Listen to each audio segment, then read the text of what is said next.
তো গতকালকে থেকে আসলে fibre account will be permanently suspended in 60 days. এই যে মেসেজটা বা যে ছবিটা, এই ছবিটা কিন্তু সবথেকে বেশি আমরা দেখতে পাচ্ছি।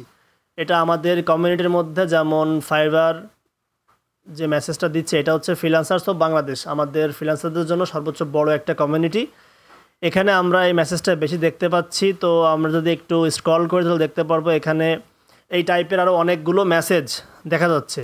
যেমন এই ভাই একজন পোস্ট করছে, এখানে তার একই সমস্যা। তারপরে একটু নিচের দিকে গেলে এনারও একই সমস্যা, তার অ্যাকাউন্টে হঠাৎ করে একটা মেল চলে আসছে এবং your account, fibre account will be permanently suspended in 60 days.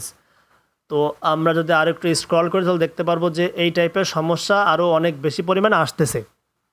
তো এটা আসলে ভয় পাওয়ার কোনো কারণ নয়। আপনারা একটা আপিল করলে এটা একদিনের মধ্যে আবার ব্যাক দিয়ে দিচ্ছে, এরকম অনেকে মেসেজ করছে। তো আপনার যাদের সমস্যাটা আসছে ওরা জাস্ট ফাইবার একটা আপিল করেন, জাস্ট আপিল করলে আপনাদের সমস্যাটা সমাধান হয়ে যাবে।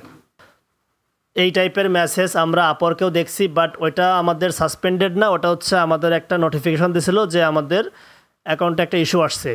তো এরকম সমস্যা রিসেন্ট টাইমে খুব বেশি দেখা যাচ্ছে। তো আপনাদের সতর্ক থাকতে হবে এবং ক্লায়েন্টের সঙ্গে ভালো মতো কমিউনিকেট করতে হবে। ক্লায়েন্টের সঙ্গে এমন কোনো কাজ করা যাবে না যাতে আপনার অ্যাকাউন্টটা ডিসেবল হয়ে যায়। এই বিষয়ে আরও অনেক ভিডিও আসবে। ধন্যবাদ।